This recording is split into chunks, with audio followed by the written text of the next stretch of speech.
Welcome to the Mindset Mirror Connection podcast. In today's episode, we're going to talk about common female fitness myths. All of the things that we've heard that you and I know just don't work, but we still somehow find ourselves going back to these lies that media and culture have taught us. So if you're ready, listen up and lean in as we elevate your mind.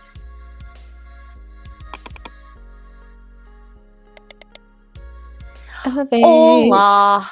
Hola, ¿cómo está? Muy bien. Does that make sense for that? Yes. Great. Do you not know Spanish at all?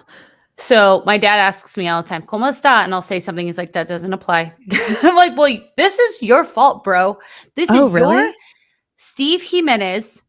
Don't panic. I'm Hispanic. Your fault. Not my fault. He didn't teach you Spanish growing up? No. Bullshit. Oh, that's a disservice. Thank you. Then the other day, I'm looking at my Rocket Money, and it's like $97 for Babbel that I signed up for last year. And how many times have I used Babbel? None. I've gotten to like, es mi perros. So far. Es tu perros. Es mi perros. I had it too. I've taken Spanish on and off. That was actually my minor in college. But I actually hired a tutor. When was that? Like during COVID. Because, I remember. I would take my Spanish lesson. Yeah, he was hot. Abraham was his name, which I was really curious. I'm like, how do you end up Abraham from Mexico in, I think, Maryland? And he did like studies on muscle or something. I forget.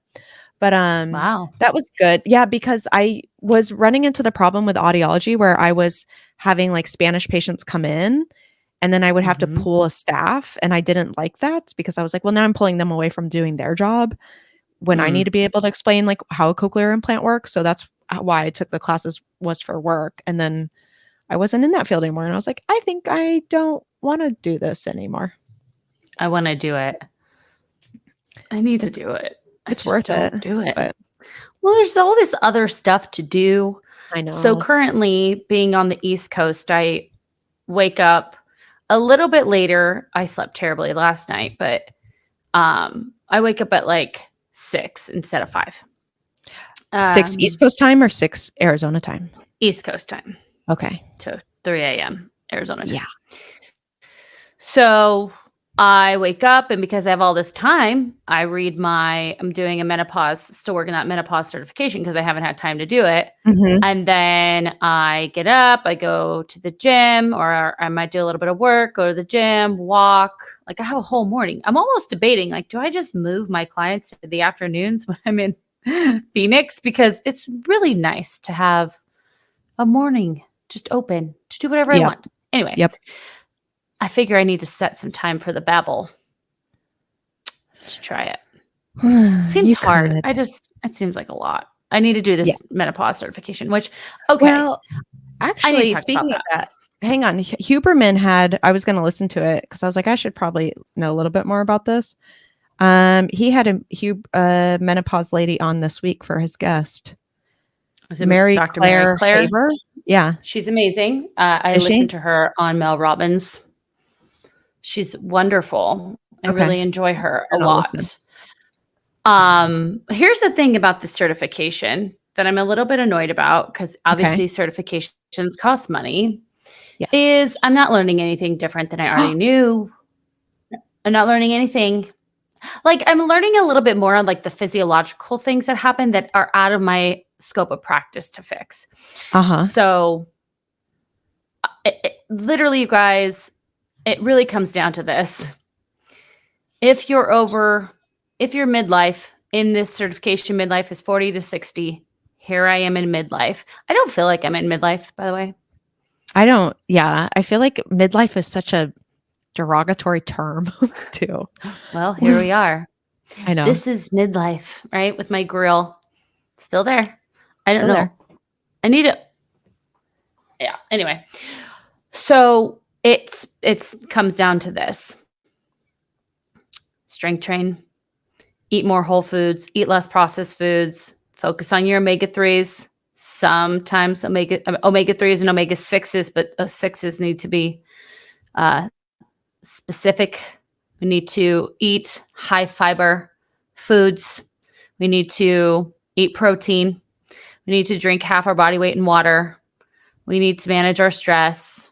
We need to manage a relationship with food. We need to manage and accept our relationship with our bodies. One thing is reduce alcohol intake. It gets worse. See, you know, it's funny that you say that. Like what I'm thinking is like, okay, what about that is different than what I would want a 20-year-old to do, or like a gal who's interested in becoming pregnant, right? Like it's silly to me. And I haven't finished it, but I'm almost through the nutrition aspect of it. I'm like, this is nothing that I don't already know. And they talk about, in regards to like blood sugars, they don't go a lot into like blood sugar regulation, which does your blood sugar regulation gets a little bit, your resting glucose is higher as you're going through perimenopause. It talks about carbohydrates and do we go low? Do we go high? And the answer is always like, it depends. And I'm like, duh. Like I just paid $800 to know, you know what I mean? Like I want something else. Maybe that's a testament though. Like if we want to reframe it to the information that you, yes, that you're almighty and wisdom-ish. But like, maybe that's a testament to like you having already like gathered all of the information too. That it's more of like a validation of like, oh, I do have the confidence in that. I do know how to do this, or I know the delivery of this and I know the whys as it like, where do you think if you would have taken this course, I don't know, as like your first certification course, you would have known all this information? No, I've done a lot of reading and I've done a hormone specialty course. Right. I've done a portion of the Dr. Cabral course. So it's a lot of the same stuff. I'm interviewing Dr. Julie Henman tomorrow, who is a functional medicine and anti-aging specialist. So she's really going to go into more about, because there are other supplements, and vitamins that we need every woman should be taking, especially in midlife. But I want to hear more, because here's the thing that I get caught up in, and I talk to my clients about this a lot, is that there's a new onset of specialists in this area of life. And if you ask each one of them how to handle the menopause transition, each one of them is going to give you a different way of doing it. And then each one of them most likely has their own supplement line that they're trying to push on you. And it's bullshit. Right. I agree. It's absolute bullshit. So I'm going to talk to her about that, because she doesn't do that. She's one of the providers that I refer to in the Valley. So we'll see what she says, because she has a very similar approach to everything that we do. That's why she's a part of our network. But it'll be interesting. I'm just bummed. I'm going to read. I started reading. I actually have it here. And I stopped reading it because it was so keto focused, but I think I'm going to read it again. I brought it with me. Women, Food, and Hormones by Sarah Gottfried. So I'm read that after this and see what I want to do in regards to like blending the approach for certain clients. But it's been kind of a... However, because you are a doctor and I am a therapist, we can actually go through the certification through I think it's like the National Menopause Specialist Institute. It's like a institute just for folks with a license. Oh, really? Yeah. So like, unfortunately for the trainers listening, you would not be able to do that because you are not overseen by a governing licensing board. However, we are. The audiologist, the ear doctor, the ear specialist, menopause. Well, then I also signed up for some CEs for my therapy license, which was on menopause. Ooh, I need to check on mine. Oh well. So speaking of women in midlife, did you see? I was going to say, are you going to cancel your tour of your book now, just like J-Lo canceling? Canceling her tour. So my husband says it's because of ticket sales. However, homegirl's like over 50. she's over 50. She's got a wonderful skincare line that I love personally. It's the only skincare, I swear to you guys, that I put on my skin at night. And when I wash my face, I've already said this, it doesn't feel like it's just coming off of my face. It actually feels like it went in my skin. However, she canceled her tour to be with her family. What are your thoughts on that? I mean, I think I would imagine it probably has something to do with ticket sales as well, but I will take that out of the equation and say if that's truly the only reason and the reason why, I think that's never a bad idea. I do there's a lot of money that goes behind tours and jobs though too. So I wonder, like, obviously selfishly, or not, maybe not selfishly, but for family purposes, if things are hitting the fan and you need to take care of that, that is a priority. Or even say she didn't have a family and just her mental health wasn't doing well, then yeah, I think it's completely appropriate to cancel a tour, because I mean, the hours and the demand that you have to do to run a tour is quite excessive. However, I don't know, because this kind of goes back to, I almost want to say like this, like I think of the Simone Biles thing automatically.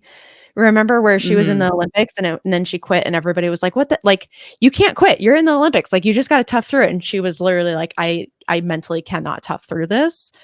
So I wonder, like, on the same spectrum of, is there an obligation for these artists or for these performers who put themselves in that profession to tough through it at the risk of themselves for the benefit of like our concert going experience? Or do they, I don't want to say have a right, but have a right to cancel these things? I don't know. What do you think? I understand what you're saying, because you made me think about the folks and her people and her entourage, including her stage prep and all of that. That's a bummer for them. And I want to make that clear. However, I don't think you can step away from the limelight at any time that you want. I think that, especially for someone like her who doesn't need to do it. If you are struggling, or maybe it's not her who has the mental health issue. Maybe it's her children, right? Maybe her children are the ones who are struggling. True. Or, and she, I think, did you tell me she's going through a divorce? No, allegedly her net worth is 400 million. Yeah, she's fine. So much money. Yeah. No, there was talk of her being divorced, but now I guess she's been seen with a ring out and about. Gotcha. Well, you bring up a good point with Simone Biles, because I was watching her. She got another, I think it's like her 9th title. And she talked about therapy. And she said, like, therapy is really working. I feel like I'm in a really good mindset. I can see how, it will continue to help me. And y'all, this is why we have this podcast. Like, if Simone motherfucking Biles needs to go to therapy, so do you. So probably. Just saying. Yeah. But answer your question, if you feel like you don't want to do it, you need to walk away, do it.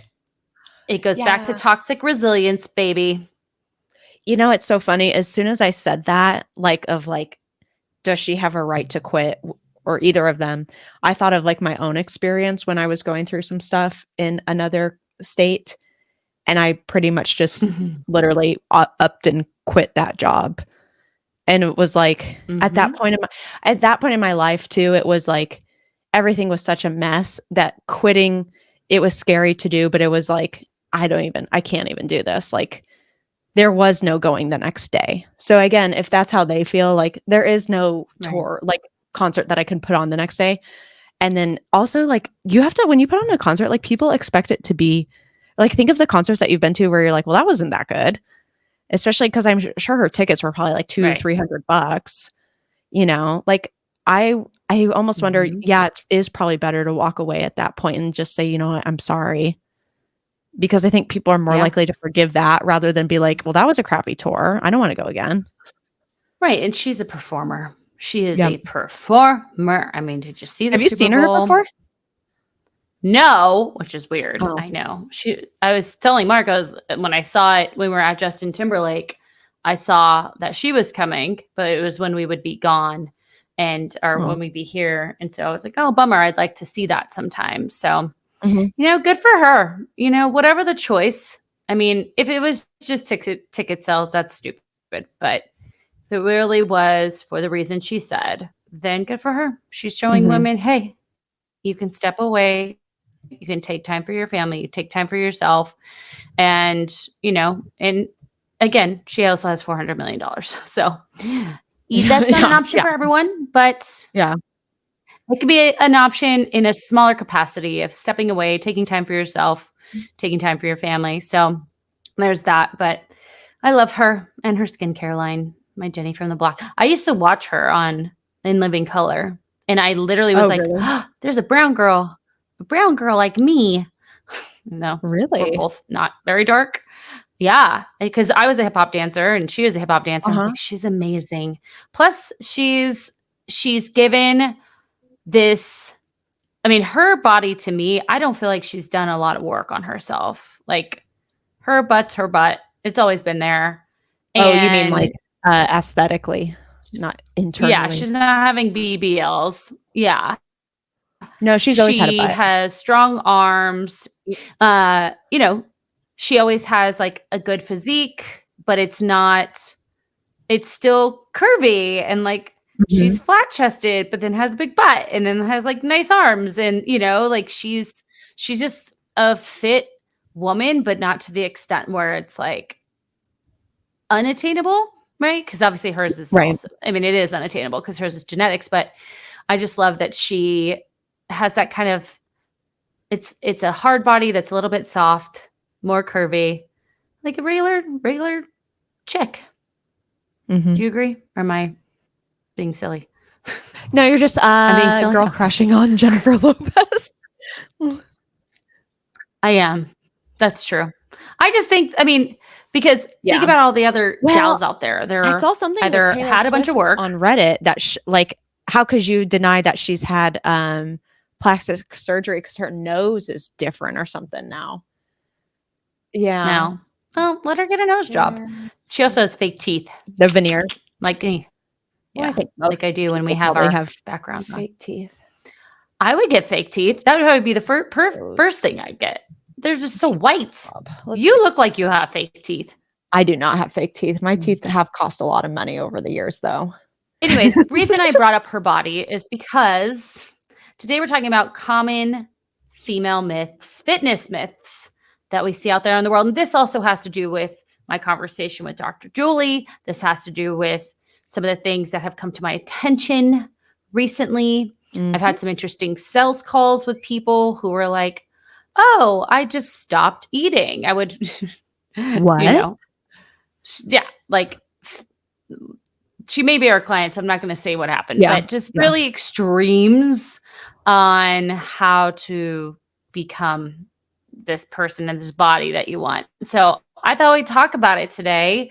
It's been kind of a topic we always like bring up topics that have like kind of just come up in session. And so common myths, let's talk about why women are oftentimes the subject or victim of such myths. Why do you think it is, Coach Amanda? I think media or programs or businesses like to play on the insecurities that we feel. And so then those are exacerbated by identifying a problem that we may not even know is within ourselves. And then all of a sudden we're like, oh, I have that problem too. And then they go, here's your solution for a problem you didn't even have until we told you it's a problem. I think a lot of the times, like you talked about, it comes from generational stuff, our friendship stuff, environments. So, and I think a lot of times it's just spread like juicing, right? Like to me, I'm like, I don't understand this juicing thing. Like we are not really eating. You're just drinking sugary juice, but it's better because it's whole foods, which is fine. But I like, it's so stupid, but it's like a cult almost. And a cult is a very strong word, but it becomes kind of like, oh, it worked for her, so I'm going to do it for me. So then it becomes this myth that it works for everybody too. Right. For me, I think women are more they're the consumer base of most things, right? Women buy, like, when's the last time Michael, well, I guess that wasn't car related. That's not a good question. Bought something, Terrible right? question. So, not, I said not car related. Nothing. I'm going to look up Does he how shop much a lot? percentage. Care. No, he doesn't. Consumers are women. Well, Yeah. let's look at just training in general. How many of your clients are men compared to women, right? Even in person. Yeah.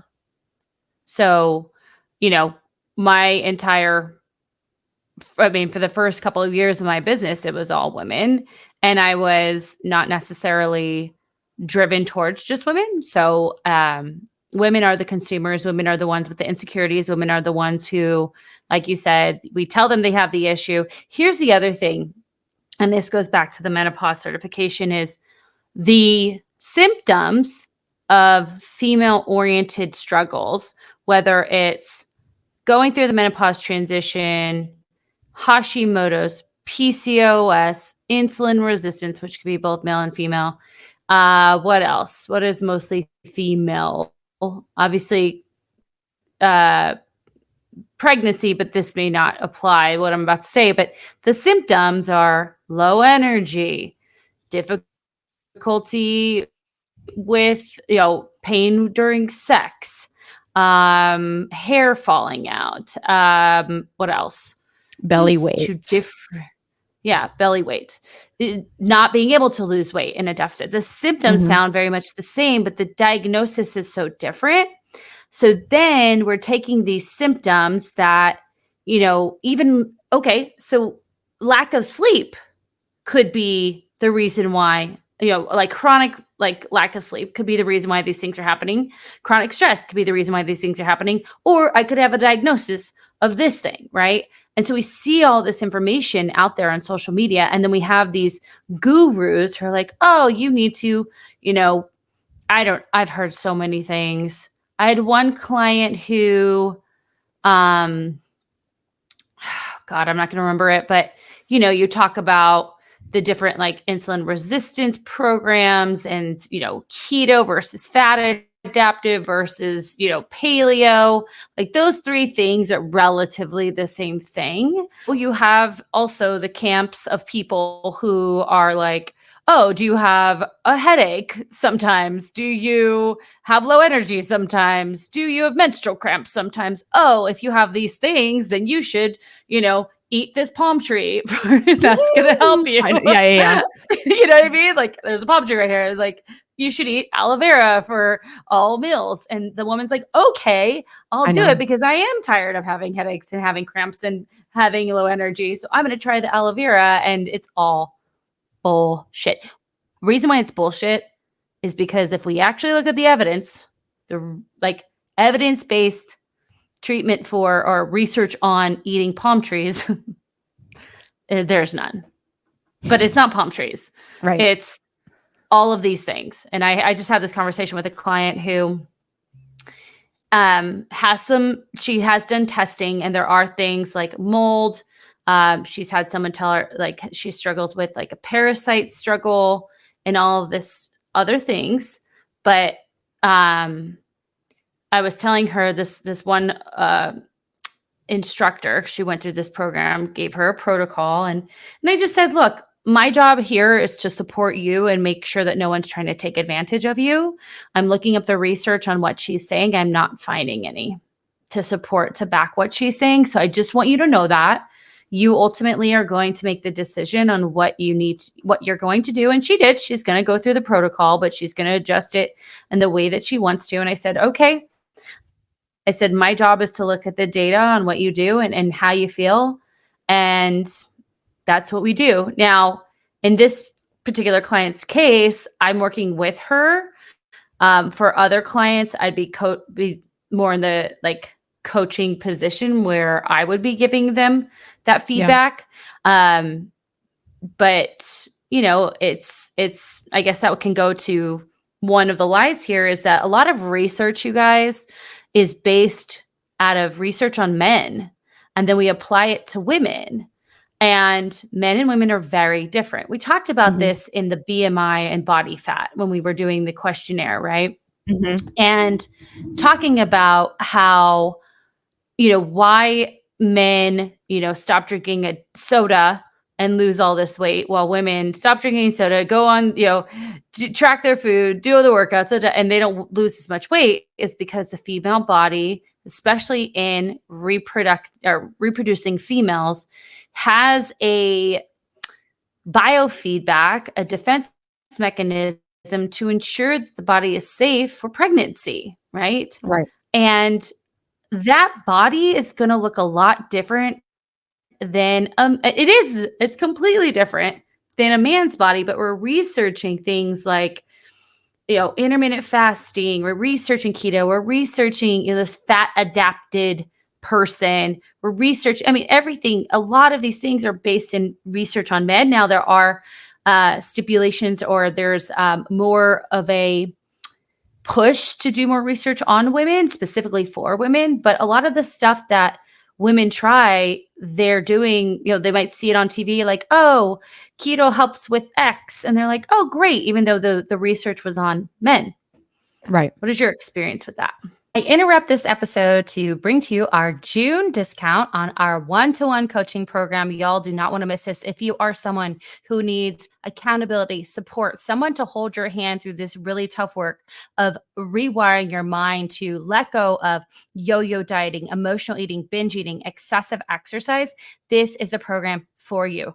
The Mindset Method one-to-one coaching, again, is our most intimate program. You get a one-to-one call with your coach every single week. Every week, y'all. This allows you to process, understand the underlying and root causes to the behaviors that you need to rid yourself in an effort to see the results you desire. On top of that, you get direct access to your coach through our messenger and our app any time of the day or week, your coach being there to help you on the other side. You get customized nutrition protocols as well as well-phased and well-programmed exercise protocols. And these will change over the period of the 4 months that you're with your coach. On top of that, you get resources, self-care resources, resources to help you with your nutrition, access to our amazing community of women, and so much more. For the month of June, using the code JUNEMINDSET, you are going to get $250 off our Mindset Method one-to-one coaching program. You will not want to miss this. Seats are limited as we only have so many clients that we are open to taking.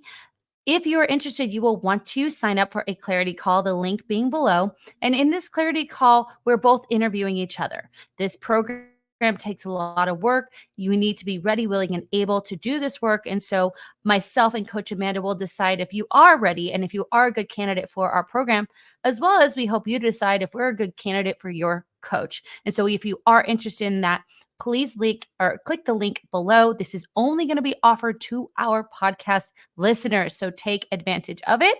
Other than that, let's get back to the show. No, mine is the same too. Cause like, I think a lot of the times people will look at fasting as a gateway. I don't want to say, well, yeah, they'll look at A fasting as a gateway gateway to drug. lose, as a way to lose weight or whatnot. And, their husband will do it and they're like, well, it works on my husband, or their friend will do it and it works on them.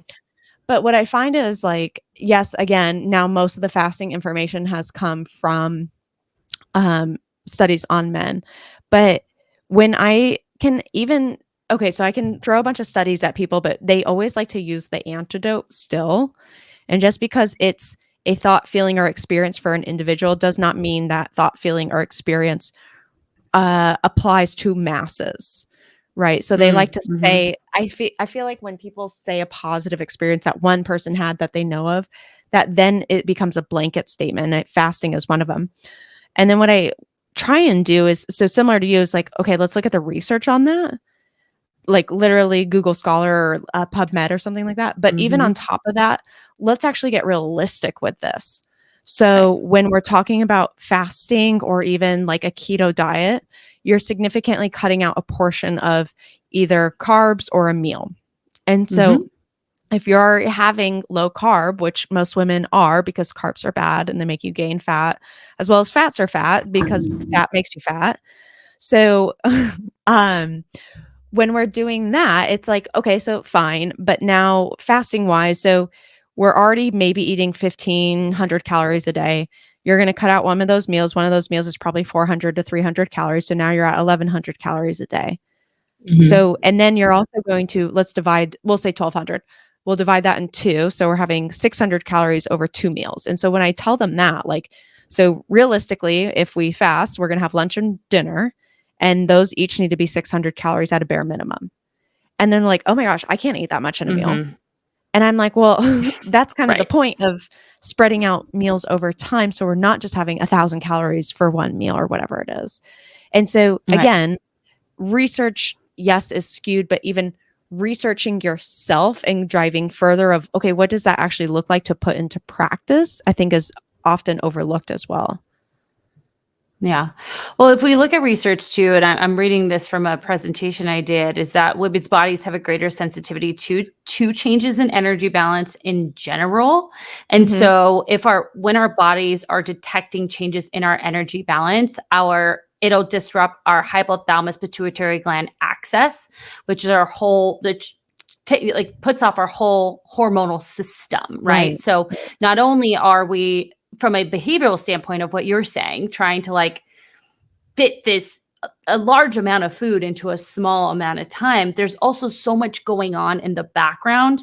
And what we are reading that says this is going to help you get more energy or this and that actually promotes things like draining your energy over time, chronic injury, decreasing, I'm just reading it here, like intermittent fasting may decrease estrogen, and decreased estrogen may increase appetite and fat storage. Often negative symptoms like fasting include hair falling out, changes in your cycle. So that's another thing that we're trying to avoid.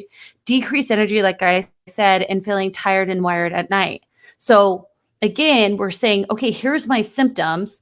And they're saying, oh, keto is going to help me, or fasting is going to help me, or, just reduction in carbs is going to help me because my blood sugar is off. We don't realize that the ramifications in the female body actually will make those things worse on top of not being able to eat that amount of food from a behavioral perspective.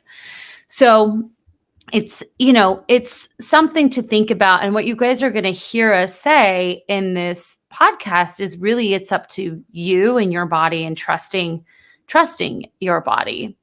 And so that's something that we want to kind of, send home with you today. But go ahead.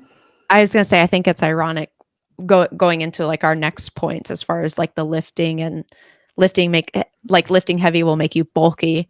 And so we're finding like that these women women are already under eating, and then they think going to the gym will make them bulky when they don't even have enough energy to like sustain their life throughout the day. And I'm just like, that's it. Okay. What evidence again do you have that lifting does make you bulky? You're like, oh, now you always use like these extreme like powerlifting people. Oh, yeah. And I'm like, again, let's follow through on that thought. Are you likely to powerlift in the next, 5 years when you're just trying to figure out how to use a barbell? I don't think so. Right. Well, I think they look at women in competition who are using testosterone. Like if someone looks like has a manly figure, meaning very, very broad shoulders, very, very, like, you know what I'm talking about. Like, yes, they're most likely adding to their supplements, quote unquote, right, through performance enhancing drugs. And if you got gals, we've said this before, look at your husband who goes to the gym with you 4 days a week. Is his ass ripped? No. My husband works out I do his training. Does he look like Channing Tatum in Magic Mike? No, he doesn't. Do I wish he does? Yes, but he doesn't. Mark, why? Because he's Mark, I like your body. Takes a long time to build muscle. We love you, yeah. Mark is so handsome. He looks like a mixture of Tom Brady and Matt Damon in their younger years. We love that for him, especially when he had a shaved head. Anywho, yeah. So men, if that was the case, ladies, all dudes that went to the gym would be walking around looking like smoke shows. They're not. Right. Some of them just look like shit shows. So you're not going to be putting on this. You're not going to bulk up. Now, I have to say something is that if we have a layer of fat on top of the muscle we're building, initially in a bulk, you may feel a bit thicker. How would you describe it? I think thick is a good word for me in regards to fluffy. Yeah. But then that's where a conservative, well-designed fat loss phase comes in, right? Mm-hmm. And then we get rid of the layer of fat. Strength training doesn't necessarily, we're not turning fat into muscle. Muscle is its own tissue. Fat is its own tissue. Okay. I think that's very important for you guys to note. They're not the same tissue. They're totally different. And what they produce is totally different. And how we create or get rid of them is somewhat different. You can be in a fat loss phase to get rid of fat. You can also lose muscle in a fat loss phase. So I guess that technically is the same. But the way that we create muscle is through strength training. The way we create fat is through eating in excess, right? Mm-hmm. So what we see is the women that come into our program, we teach them how to strength train. We teach them progressive overload, and their bodies just start taking this beautiful shape. They start having higher butts. They start having rounder shoulders. Their arms don't have the jigglies anymore. They start creating this hourglass shape where they have, broader shoulders, smaller waist, nice glutes, nice legs, great calves. That is all done with strength training and not these little 10-pound weights, babes. Now, if you're doing like a bicep 21, yeah, you might want to grab the 10-pound weights. All I'm saying is that you're not going to get bulky. You do, like, if you ever experience bulk, it was a layer of fat over your muscle. And that sometimes is something we do on purpose. Sometimes we bulk on purpose. You're going to get the, body that you want, and you have to do it lifting heavy. A lot of people think if I do these like 5 pound, 2.5 pound weights, I'm going to build long, lean muscles. I hate to break it to you guys. The structure of your muscle is genetic. It's what it is. You're not somehow strengthening the belly of your muscle, right? Or where the muscle insertion is, or it's just what it is. So we're not lengthening muscles, even though things like Pilates and yoga or whatever, these stupid programs, not that Pilates and yoga are stupid, they are great, but there's a lot of programs out there like, you want those long, lean muscles like a ballet dancer? Like, no, that's not a thing. We're not going to get them. Do you agree? Yeah, I was just thinking, I didn't mean to like doze off there. You did. I know. But because I was thinking about when I would do Pilates and they would talk about that, like long, lean muscles, ladies. And I would think, yeah, they also said a couple, like suck in your belly button to your spine, which used to piss me off too. Mm-hmm. And it was like, and I remember seeing a gal, this influencer gal that I've followed for years now, and I really like her. She's got the same message as us, and she's entering 40, and so she's kind of got the same turn of business as you have on your side. Mm-hmm. And she talks about like, how do you physically get your muscles longer and leaner? Like physically, how does that happen? Like your muscle doesn't, like, to make it longer, your arm would have to be longer. Right. So I was just thinking about that, of like, how would that work? Like, and it, again, think through this a little bit, as opposed to like bulkiness. Like, again, okay, so even for us promoting strength training, if it got you bulky and that's what 98% of the women don't want, I think our business model would be pretty failed at this point. Correct. Like, what? No. Yeah. Agreed. We would not be in business. We would not be successful. Women would not be seeing amazing results. They would just be doing loads and loads of cardio, which is our next slide. Like at that transition, they would be stuck in the cardio train. Ugh. So, okay, again, the misconception that, cardio and burning all these calories is, I mean, I get it. I'm moving a lot more, so I've got to be losing weight. Y'all act like your body is just this like dumbass thing that is just like, okay, I'll do whatever you tell me to. And it's not trying to keep you alive. Right. Right. We've said it once. We'll say it again. Not that I had a client say, I know you're against cardio. I'm like, no. I'm not against cardio. Yes. What are we against? I'm against you using cardio as a way of fat loss or a way to punish yourself or as a way of solely basing your exercise when you hate it. Correct. Yes. Using it as fat loss. Using it to build this beautiful body that we just told you how to get it is strength training. Using cardio to do that. You will not. Google right now on your phone, female marathon runner's body compared to female sprinter body. Yeah. The sprinter is dynamic. It's powerful. It requires a very large muscle mass, and a marathon runner does not. And a marathon runner will be very thin. They won't have a lot of shape. And that's what we see. We see people who are like, oh, I'm on the treadmill for 45 minutes, 5 times a week.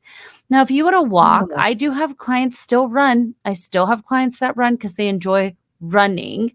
But I explain to them, look, if we can just run 2 days a week and strength train maybe 2 days, 3 days outside of that, that's fine, right?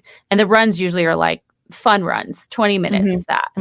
Or I get them to do sprints, which are more dynamic and powerful, instead of the long runs, which is something that I might incorporate into their programming. Only about 10 minutes of sprinting where they're really doing like intervals, where the intervals are based on their heart rate, not necessarily based on the time.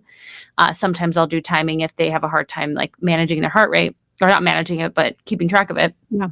But your body goes into a catabolic state when it has to conserve energy, right? So if my body knows... What is catabolic? Describe that. So catabolic is breaking down muscle. Yeah. Muscle requires a lot of energy. And if my goal is to conserve energy because I know that I need a ton of energy to go through this run, then I'm going to break down muscle to conserve energy because it's sucking up all the energy. It'd be like, okay, so podcasts on my phone, because I download a lot of them, take a lot of my data. And so I then have to go in and delete the ones I've already listened to get more energy back, right? So your muscle is that thing. It requires a lot of your data or energy. And so again, the body's like, oh, well, we're going on that long run again. Oh, we got to burn all these calories again. Oh, I need energy to stay alive. So I need to conserve it in other ways. Let me break down muscle. So then we end up thin, but without shape. I had, jam, great. Is one of my clients, she went and did a body fat percentage test. And the trainer at the time, or the guy that was doing it, he said, you're basically skinny with a lot of fat. And I was like, ow, first of all, rude way of delivering that to a female or anybody. But 2, what were you doing at the time? And she's like, oh, I was just doing a bunch of cardio. And I was like, oh, interesting. So just put that out there for y'all to put a nice bow on that one. Yeah, you're not going to build muscle doing cardio. No, it literally is catabolic. You're going to break muscle down. Again, there are ways to do cardio. Like we said, interval running is probably the one that I subscribe to. I've done it myself. But other than that, we're not going to see what we want to see. So, well, and I actually too want to, before we move on to the next one, is cardio does not just include running. It can be a spin classes. It could be the stair stepper. It could be the elliptical. I was a stair stepper too. And then there's another one in there too. Even like the exercise bike too. Yeah. let's put these together, because I feel like you just brought up a good point. Like the stair stepper and this like 30, 30, 20 or whatever the shit that people are doing where it's like a stair stepper program where they're like, okay, you are, I don't know what, because I don't pay attention to it. Yeah. But people are like, oh, you're going to build all this muscle on the stair stepper. No, you're not. No, you're not. You don't build muscle without resistance and stress. Mm-hmm. And Rest. well, listen. So yesterday when we were moving everything, so this house is 3 stories. We're moving everything from the top story to the bottom story, and it was heavy stuff. My ass hurts, but it's because I don't walk up and down stairs all day. Like a firefighter who trains to do that, their ass isn't going to hurt because their body's adapted to it, right? So after some time, your body's going to adapt to the stair stepper, unless you're going to carry a weight or like a weighted backpack and then keep adding to that. That's just not going to work. But people do that. They're like, oh, I go on this, I do it was on TikTok. It was like the 2, 3, 30 or something dumb. And people are like, yeah, that's it. That's the thing to do. Or, oh, you got to be in zone 2 cardio. That's the game changer. No, it's not. Game changer is challenging yourself in the gym with your weights, hitting progressive, or like focusing on progressive overload, increasing reps, increasing weight, increasing, decreasing rests, increasing sets. When you do that, you will be like, oh my God, I look amazing. Yes. And on top of that, the more lean body mass you have, one thing we haven't talked about here is the rebound. There's reasons why I can go out and my friends are always like, I don't get it. We go out together and you look the same year over year with a, small change, especially when I'm in like maintenance. I'm like, well, I have a lot of muscle. My body's burning more at rest than yours is, but you still want to go to spin class. Like if you want to be able to go out and eat and enjoy yourself and rebound pretty quickly, meaning it doesn't, because people say, oh, I go out, I have a couple of drinks, I have some, a treat, it just sticks to me. I'm like, because your body's not burning as much at rest. Right. So the more muscle you have by doing strength training and less cardio, the better it is. So that's that. Speaking of muscle and rebound, great transition. Let's talk about pregnancy, baby. Oof. This is a big one. This is a big one. It makes me so upset. Even some of my favorite like podcasts that I listen to talk about like bouncing back with their pregnancy, or like do this and that will help train your core, or do these Kegels. And one of my recent, hills to die on with another podcast that I really like is that they have a program that is like promoting doing Kegels. And, I know who you're talking about. Yeah. And I bought the program because I was very interested, because it's targeted towards women and specifically mothers. And I about wanted to have a conniption. And I realized like my voice would be drowned in their atmosphere.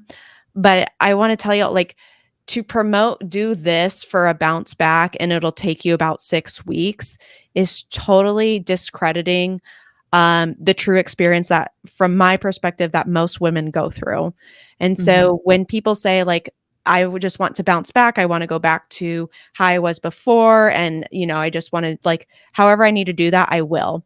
And I've said this before on the podcast, is that what you did before is indicative of what's happening after as well. Now, granted, things happen during birth and pregnancy that we have no control over, but your lifestyle before is going to reflect what it is after.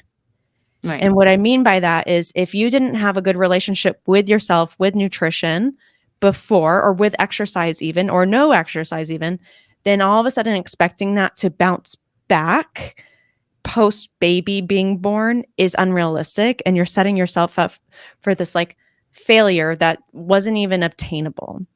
Right.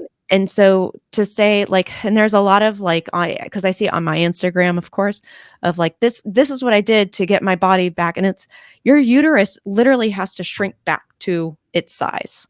And that doesn't happen once the baby's there. your abdomen and your muscles have to come back together, and even you have to learn how to reconnect your mind to those muscles, because they've essentially been turned off to allow for baby to grow. So there is not like a bounce back that happens. There is a moving forward that can happen, and we can get you a nice firm structure long term. But this like immediate post-pregnancy pressure is quite disheartening, that it's still happening, and that we're still using these tactics to go after women, and that we're still using Kegels as the main form of like curing your pelvic floor, which, now rant off, sorry about this.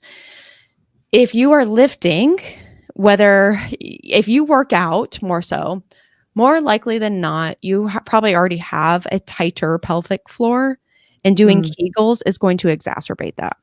Right. So there's my rant. Your turn. Well, and that particular program is called that. I think they're using the word mommy as like, hey, mommy, not moms. Okay. Just reiterating, because it was a thing on TikTok. Like, I'm a muscle mommy. Yeah. Okay. So just selling that. Okay. That program was not designed for postpartum, is what I want to say, to back up my boys. However, I agree with you. You've taught me that about Kegels, especially being someone who's gone through her own process of pelvic floor rehab. There are so many other things that we need to be doing to help to reconnect. Number one, like you said, reconnecting to the body, breath work, core work. You know, you've said it before, pregnancy is like a surgery. So I think about my hysterectomy, right? Yeah. I had to be off of my feet longer after hysterectomy and I got rid of a body part. My body part didn't have to heal back together. It was just gone. Like, bye, don't need it.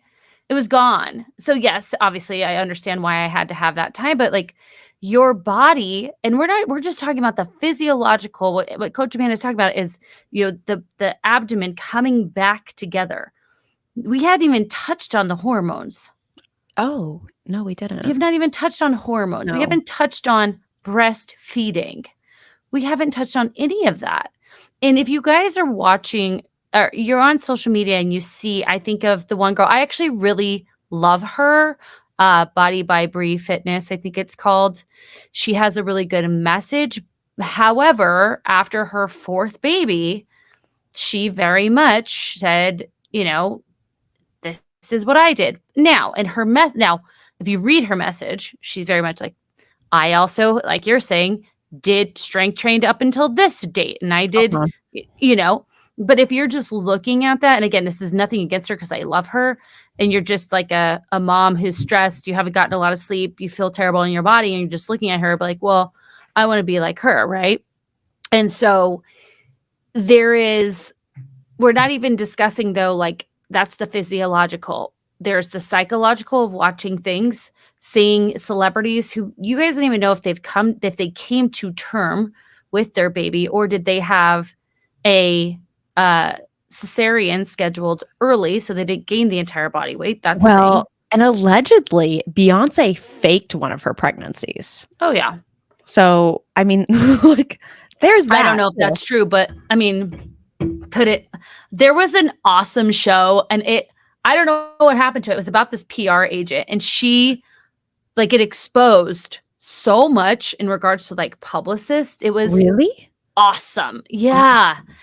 The girl from, I'll have to find it. It was so good. And then she like gets hit by a car at the end, but I don't think she died. And then I never saw it again. And it was so good. It was like, I don't know.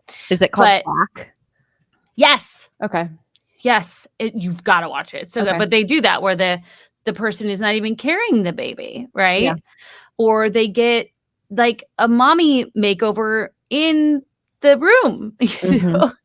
So there's that part. But again, we have to realize, like, hormonally, and you can speak more to this, I am coming back down, and obviously your breastfeeding and how long you're breastfeeding affects that. Like, my body's trying to get back to this place of normalcy after baby in regards to my hormone levels, and that takes time. And as we've said on this podcast, like when your hormones are not at a healthy, I want to say healthy place, but a homeostatic place, we're going to have a lot of issues, secondary issues.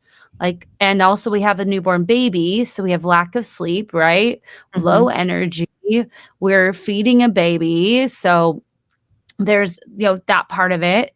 And you're going to think, oh, it's because I'm big or I have all this weight on me, when really it's the fact that you're not giving your body enough rest. So what are your thoughts on like the hormonal aspect of it, breastfeeding, and all that? So I would say even if you're not breastfeeding, there's still a huge hormonal shift. I think it's like the postpartum, like after pregnancy, that's like your largest drop in hormones. I can't remember if that you'll have in your lifetime.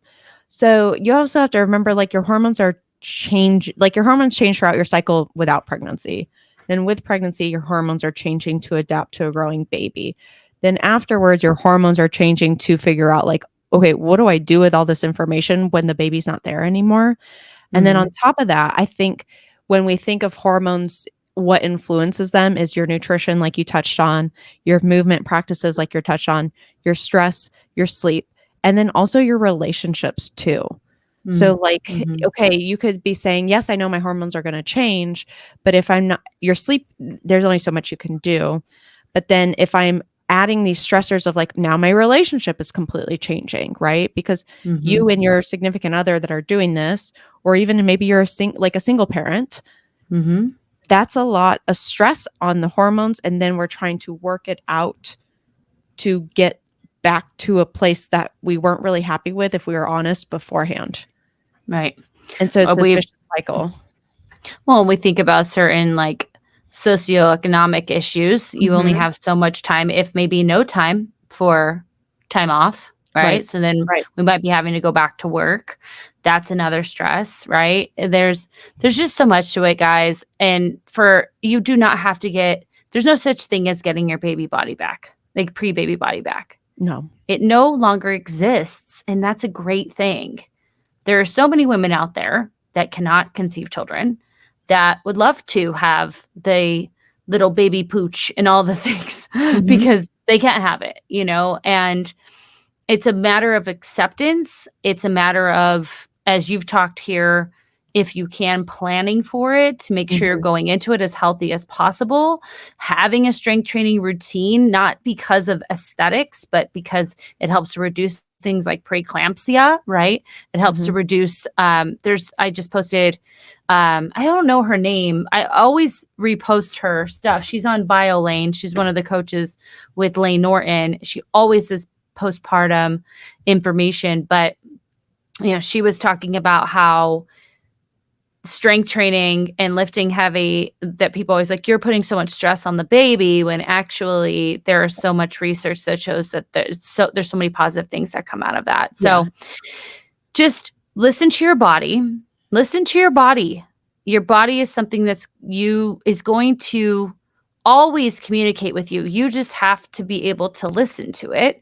And that takes us into our next one, is that women, ladies, listen to me. If you feel like shit and the doctor says your freaking blood work is fine, get a second opinion. Get a third opinion, a fourth opinion. Now, be careful with these opinions, because we were just talking about this, right?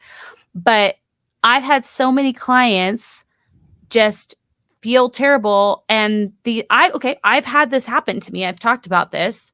My mom had thyroid cancer. I explained to my doctor, I need my thyroid tested. I need to I would say even have an ultrasound, just to make sure that I don't have any polyps, because that's what she had. She also had a cough, so keep that in mind. But he goes, oh, well, that will you'll test that in your CBC, so your like complete blood count or whatever it is. And I was like, no, you don't. You only test TSH, thyroid stimulating hormone. I need you to test my T4, my T3, my free T3. And I didn't say that, of course. I got the test because then I was like, I'm out. This guy is ridiculous. This other thing that happened, I had this terrible pain in my side that I ended up in the hospital in Brooklyn, New York, and they did an ultrasound and they're like, you have a cyst. You need to follow up on this. Okay. I have the pain again. And so I go to my doctor. They give me a ultrasound and they can't find my ovaries. Why? Because my ovaries are floating somewhere in my body because I don't have a fucking uterus. So rather than say it's incomplete, we can't, they gave me, they're like, she's fine. So then finally I took it to the Tia, which I've talked about her on often, is the doctor I go to now, which is all female forward. If you're in Phoenix, Arizona, and the surrounding areas, Tia, TIA. They also have locations in California and somewhere else because I was looking at it. Yay! Oh, it's so good, you guys. Yeah. She's like looking at this MRI or ultrasound. She's like, this is literally contradicting itself. Like, you know, and then I went to like, okay, well then go to the OBGYN to follow up. Mm-hmm. She goes, well, so I'm sorry. Tia was after the OBGYN. Okay. So Tia kind of rescued me. After the ultrasound, I have to go to the OBGYN to get my follow-up. But yeah, I'm reading it, you know, because you can read it in your chart. Yeah. And I'm like, this doesn't make any sense. Like, it's saying it's clear over here, but then they can't see it over here, and then vice versa.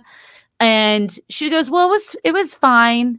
And I go, it doesn't look fine. It looks like it actually contradicts itself. But she's like, well, I think it's GI. Go to a GI doctor. So she wants to put me off on a GI doctor.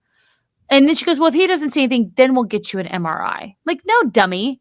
Give me an MRI now. Give me a pelvic MRI now. So then if it's not the cyst that the CT scan in Brooklyn said it was, then we can go to, you know, and this happens to us all the time. Yes. All the time. Yes. Now, all the time. Go ahead.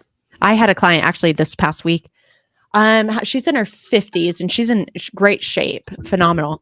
And she sees her OBGYN for some hormone replacement stuff. Mm-hmm. And she's getting hot flashes again and some other kind of symptoms that are happening. But she's on hormones. So I was like, well, that's odd. So she went back to the gyno and the gyno was like, well, you know, like this is as good as it gets. Like all your panels look good and this is how it is. And so she's telling me this and she's just out of frustration. And I was like, that's not how that goes. And she feels, at the time she had felt guilty because she had been seeing this OBGYN for like years. Like she's on a first name basis with the OBGYN. Mm-hmm. And I was like, I've got a person. I would encourage you to just explore, you know, you don't have to, but this other provider in the Valley that I recommend, she'll take your blood work, but she's like, but what are your symptoms?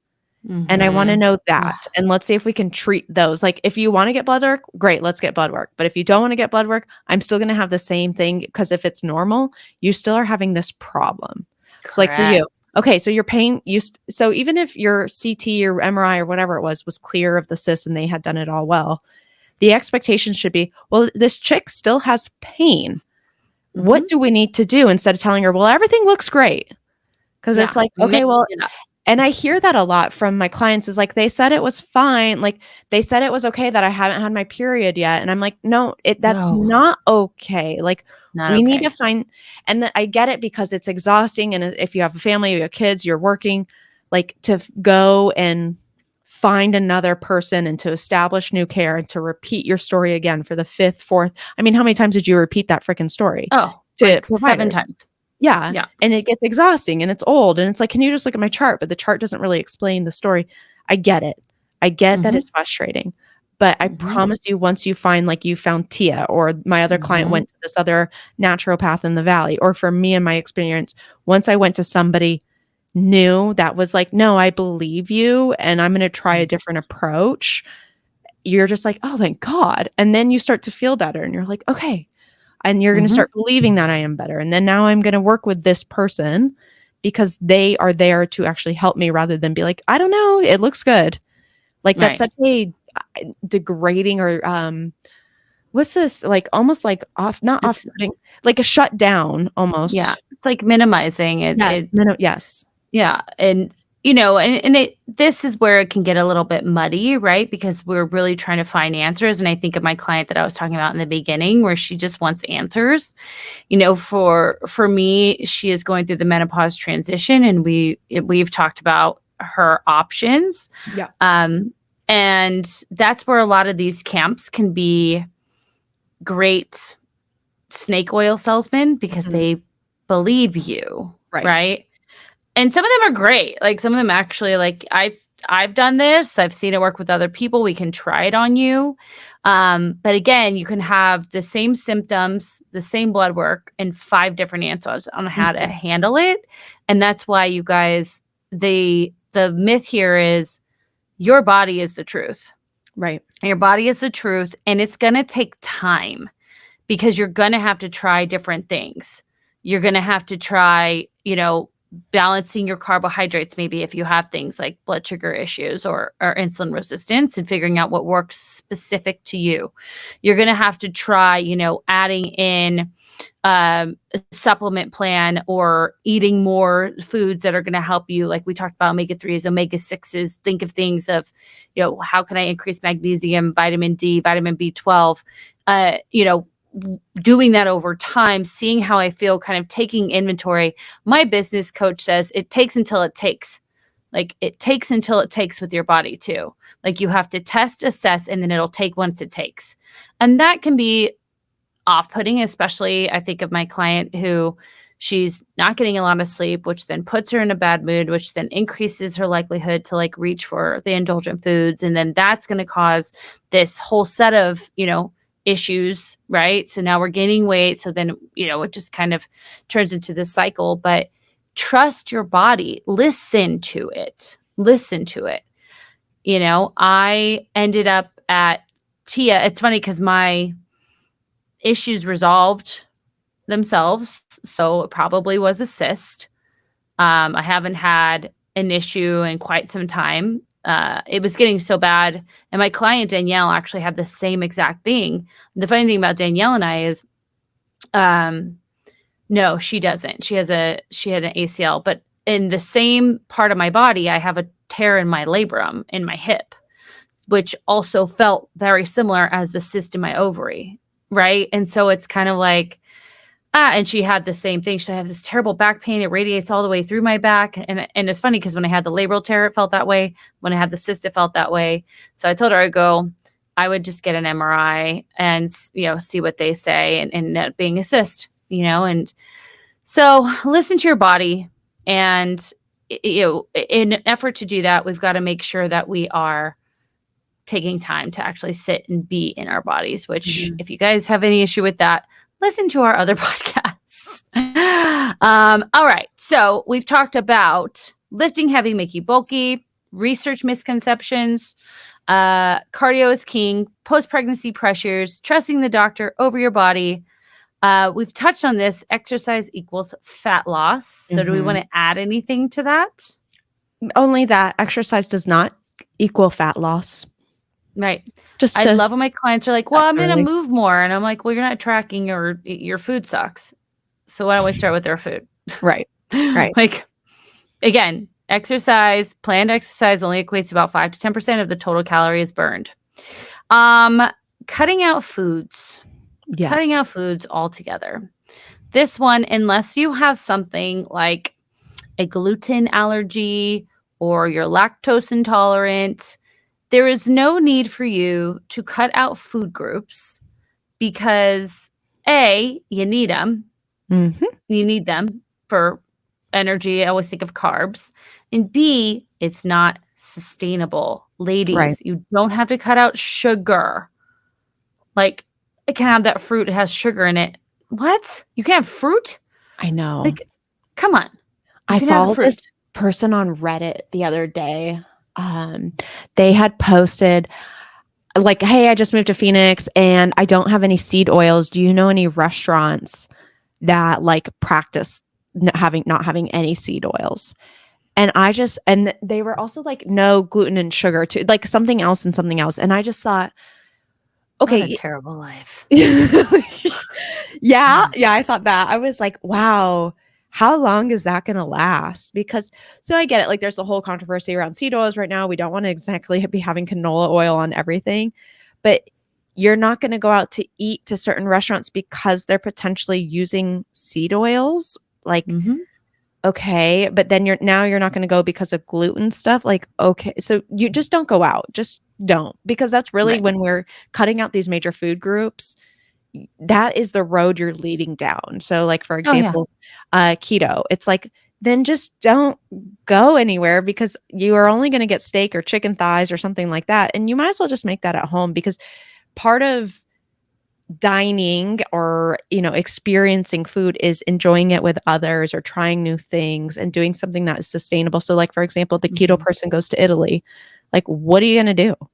And then more likely than not, because of that restriction that they've placed in their mind, they're going to feel guilty for having the carbs or the pasta and whatnot. And they're going to blame their reaction on the pasta as opposed to the restriction that they've been practicing over and over and over again. Absolutely. No, I agree 1000%. And,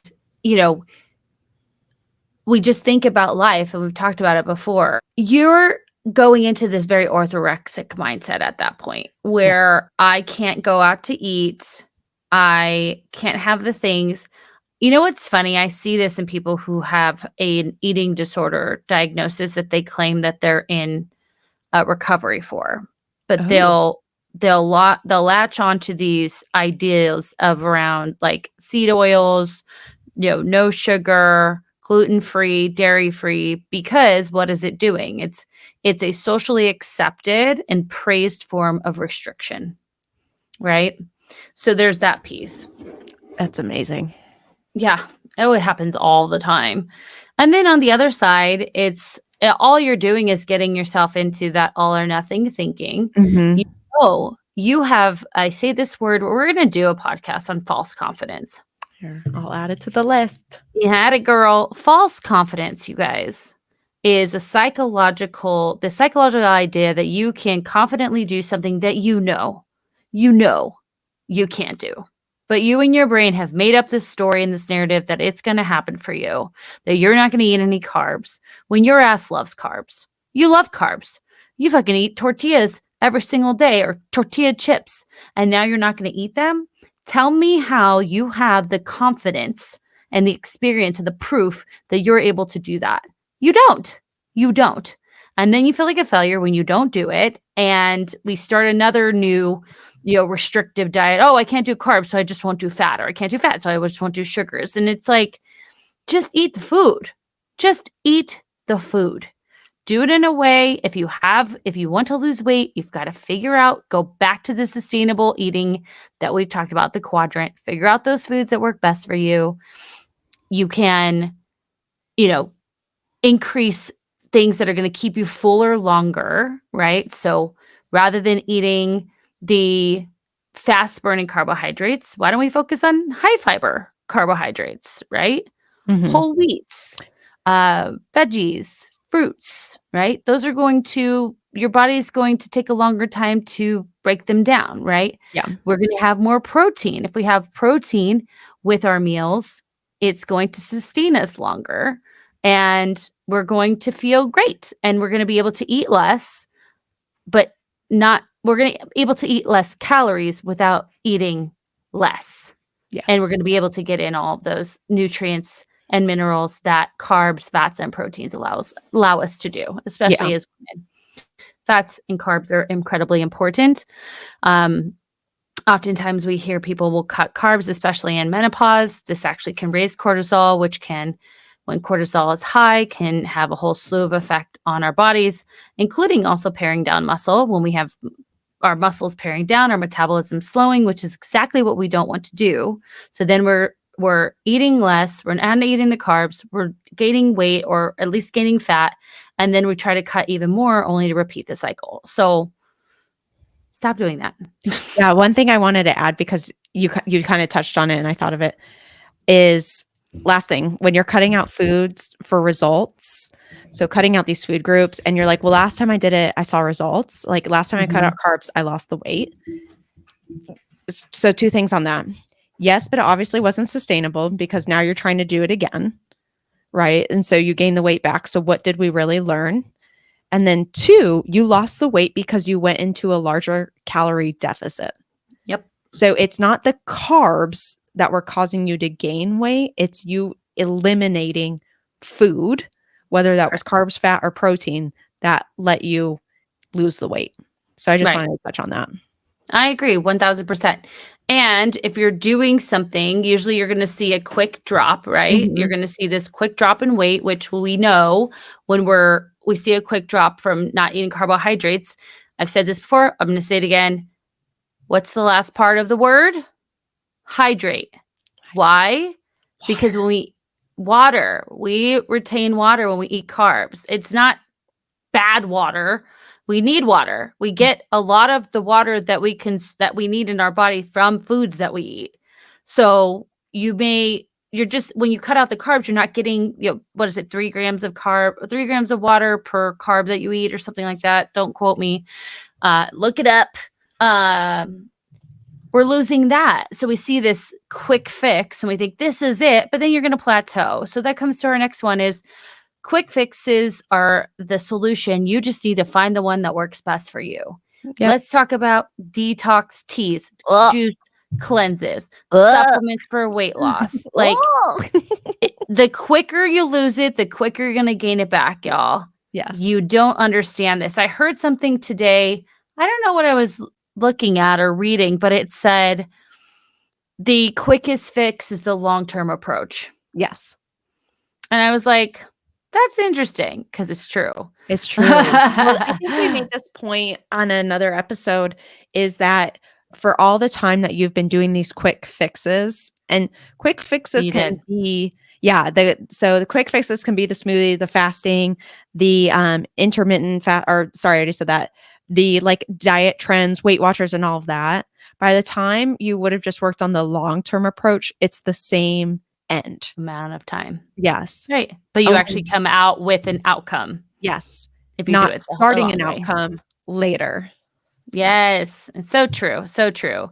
If it seems like we've said this before, if it has a timeline on it, yes, then it's bullshit. It's a complete lie. It's, probably very restrictive. So it's not going to sustain the weight. And a lot of you really have that mindset of, well, just do it and then I'll figure it out. Like, no, you won't.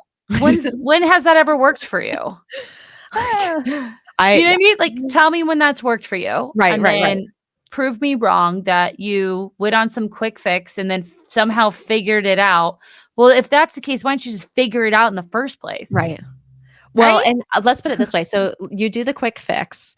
You feel like you look great in your body and you're finally happy with the weight that you lost.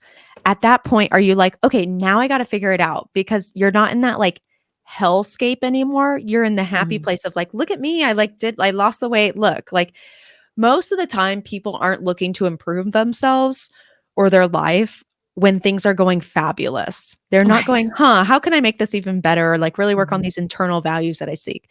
People I don't want to say only. People tend to come from a place of desperation is when they start wanting to do the work or like figuring it out. Yep. I have a client there now, and I had to get really stirred with her today. I said, look, she paid 6 months, right?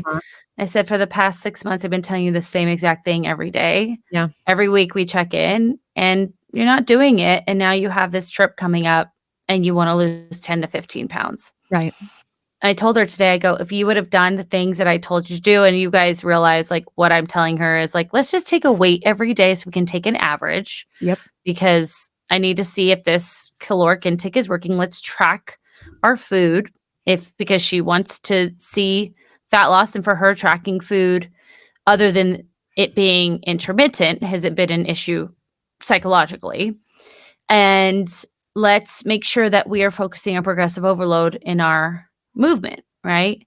And it's been whack-a-mole. One maybe is consistent one week and then the other. And I get it. And I will always say like, okay, then we need to set ourselves up for new expectations. And, just realized that she could have lost that 10 to 15 pounds over the 6-month period. Maybe that's all she lost, but that's a pretty decent amount of weight over a 6-month period. And having, done it in a way that makes sense. And I told her, I said, you gave me 2 weights, because she freaked out because her weight went up. I go, one was, well, I'll just use my weight. One was 150, one was 155. And you're freaking out about the 155. I go, but if you actually average those 2, it's 152.5. That's why I need to see your weight every day so I can take an average, because we know the scale goes up, down, and all around.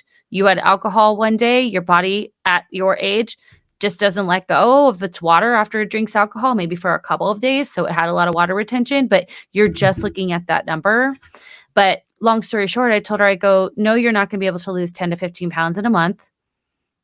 Sorry. If you do what I've asked you to do the past 6 months, you may be able to see like 3 to 5 pounds, maybe, so anyhow. All right. Last 2, promise.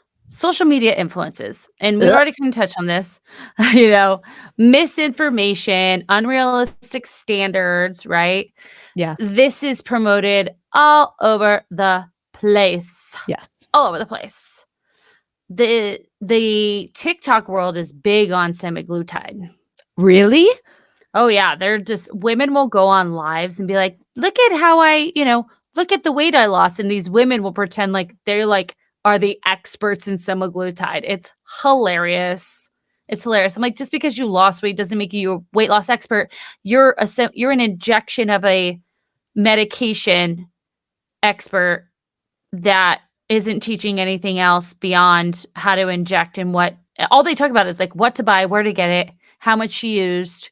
Did you read that article I sent you? I haven't read it all. I started reading it, and then it was my ADHD. I think it said 75% of people who do not work on like the lifestyle and their nutrition and exercise gain the weight back once stopping.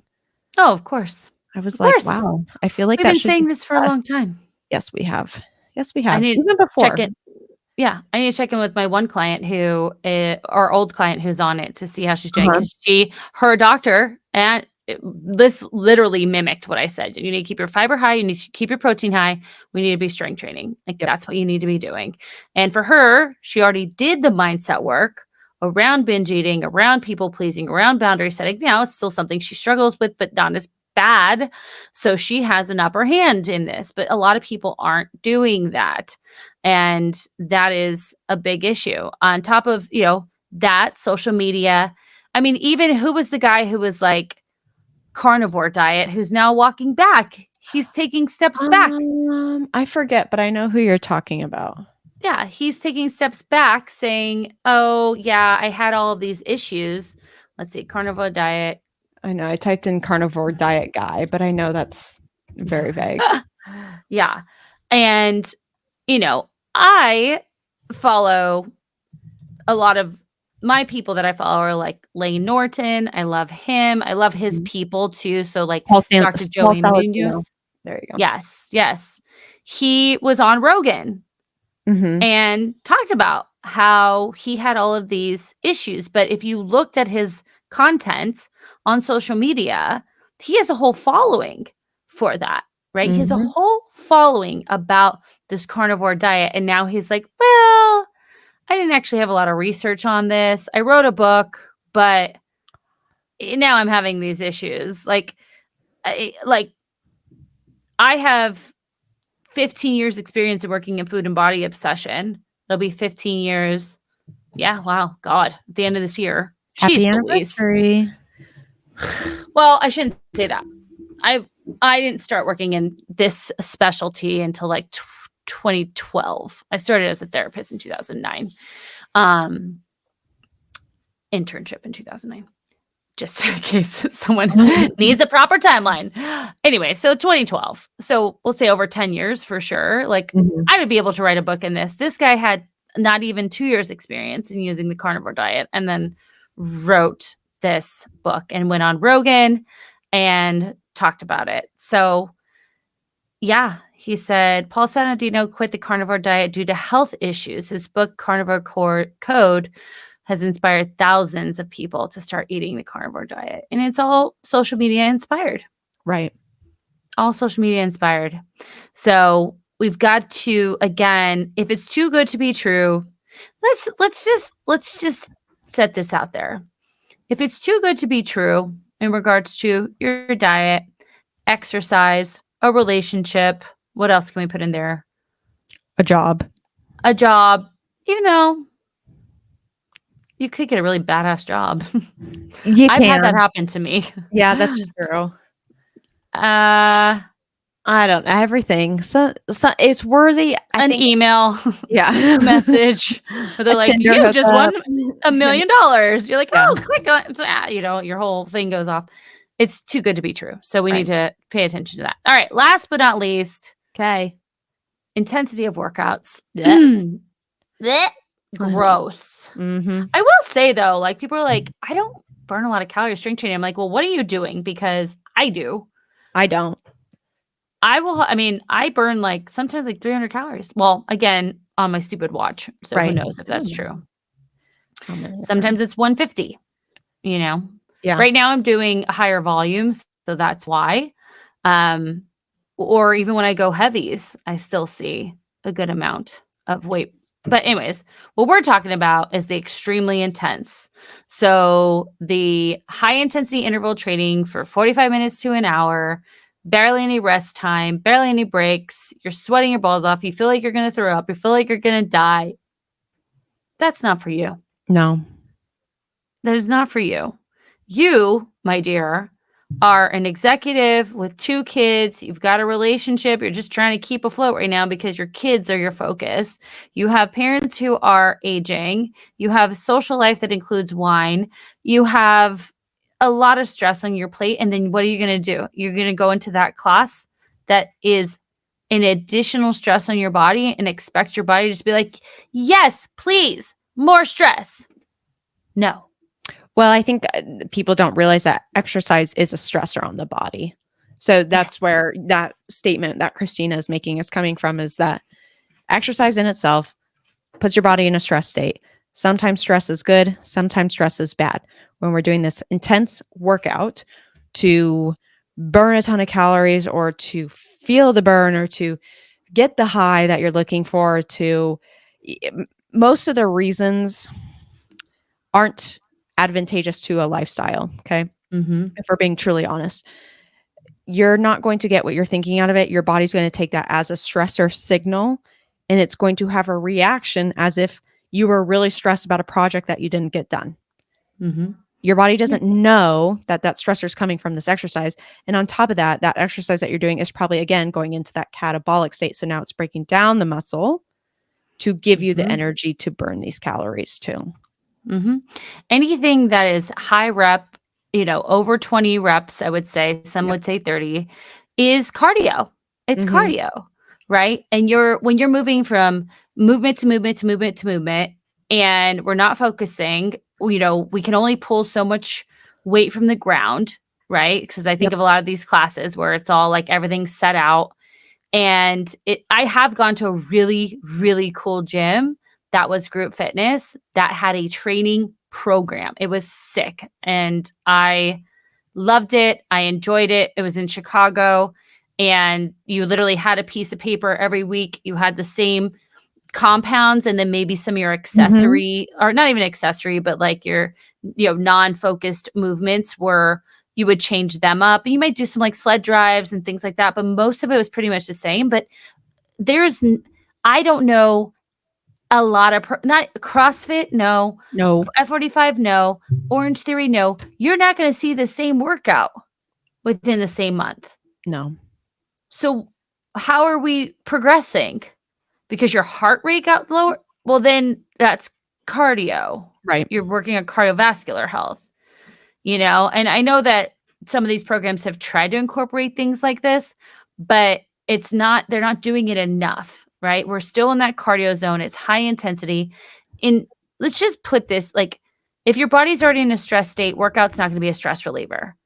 Workout is only a stress reliever when the body knows it's safe. I've said this multiple times. That is it. And if you don't believe me, I will bring clients on here who believed the former, that it was, oh, well, this is how I relieve stress. I still have clients tell me that. This is how I release stress. I don't want to take it away. Well, maybe we need to figure out another way to relieve stress. Right, right. And one thing I want to add to when you were talking about the types of group facilities, so with the Orange Theory, the CrossFit, the F45, and I'm even thinking of some other ones that are more local here, is, a client could say, or a participant could say, well, if that's not the way, then why are all these places doing that? Oh, Because yeah. at some point it's kind of like, well, if everybody's doing this way, and then this is the outcome that they're promoting, surely there's a business model there that knows what the heck they're talking about. My response to that is they have to get people in the door. How do you get people in the door? When they feel like they've gotten an effective workout, they worked hard, and that they can just be guided through it. That's success for them. And then you keep coming back. Great. There's a business model there. What's not going to sell somebody is you and I mean, we'll sell them on our personalities, obvi, but yeah, is you and I coming in and being like, hey guys, you're kind of maybe not going to sweat. We got, you might sweat a little bit, but not really. We're going to work hard, but you're going to rest in between. So a lot of what we're doing, like half of what we're doing actually is going to be just us watching the clock tick Sitting on the by. bench. Yeah. Yeah. And then after that, you should be feeling pretty good. Like that's a really hard selling point Right. for a large business model when people get not like mentally high, but they get high off that rush that they're getting from all that stress and the intense workout. So again, yes, you could say there's a business model for this. Obviously, why is Mark Wahlberg put his name behind F45 if it didn't work? Why do these CrossFit people look the way they do if it didn't work? There's a whole story, just like we talked about with social media, behind that they're not saying because it doesn't work with the business model. Right. Well, and we talked about it in our social media podcast where they look like that's what they're doing. Right. But Mark Wahlberg has a trainer. Like he's in a gym, like No. under a barbell. And then he might put in some F45 classes. Right. You know, but that's not all he's doing. And the same, the women in CrossFit, they're training heavies. And they are running and that's their job. Right. They're athletes. So until you want to compete in CrossFit or be an Olympic athlete, like you're not going to look like them. I know people who do these classes still to this day, and they're like, I don't understand why I don't see results. I'm like, well, I do, but it's fine. Now, here's the thing, guys. If you don't care about progressing, because I will say, there are some of the members from F45, they actually look really great. Right. They look really great. Now, obviously, that has a lot to do with their diet, right? So could you do an F45 and feed yourself enough to manage that intensity? We'll say yes. Okay. But how many of you are actually going to do that? So for this couple I'm thinking about, they still go there. They both look great. They're in great shape. But I know that their diets are on point, whereas a lot of other people, their diets are not on point. They think, well, look at all these calories I'm burning in this workout. Then that makes up for, the 1,600 calories in drinks I had yesterday. I just burned 800 of it. So now I'm still in maintenance. No, that's not how it works. So those are some of the myths that we've experienced ourselves. I'm sure there's plenty of others you guys can put in here. We hope that this helps you to just be a little bit more aware, just be a little bit more questionable when it comes to your health, especially as a woman. Think about the source of the information. Where is it coming from? Is it thoroughly researched? Is it backed by evidence? That's very important. And does it sound too good to be true? And or do you foresee doing that thing for the rest of your life? Right? These are questions to ask yourself. Also, the biggest question, you guys know we're going to ask it, is, have I done this shit before? And am I expecting a different result? The definition of good old insanity, baby. Yep. So I have an idea, speaking of intense workouts, of a summer little program called From Beach Bum to Barbell. Oh, cute. I know, where we do 90-day phase training in Everfit. Okay. That will basically take our listeners from the beach bum. Okay. So body weight to dumbbells to barbells. Okay. Phase it up. If you guys are like, yeah, that sounds cool, leave it in the comments below. We'll put it together. It will all be in our program. We'll decide what it looks like from all of that. Anywho, other than that, if you like our information and you want to give us a follow us on social media, guys. Mm-hmm. Like, that makes us happy. We like to see new people. I love when people are like, hey, I'm listening to the podcast. I'm like, great, thank you. I know, I like that where I send them like, thanks for the follow. They're like, yeah, I love your podcast. I'm like, oh, thank you. Yeah. I did get some feedback on the female fitness foes, but let's wait until we get more people listening to it. Let me see what we have for that. But my Instagram is Mindset of Matter Coaching. Mm-hmm. Amanda's is fitbyamanda.az. You can also find the recordings of this and or a static picture of us for 3 episodes because the camera stopped working. Yes. On YouTube at The Mindset of Matter. And if you are interested in talking with us on how our variety of programs, which we're actually going to do a podcast on all of our programs so you guys can hear what we offer, you can find the Clarity Call link in our show notes below. Did I miss anything? No, just our usual. Yeah. All right. Well, our usual is if you only take one thing from this podcast, we want you to remember this. What you say in the mind, you see in the frickin' mirror. Goodbye. Goodbye.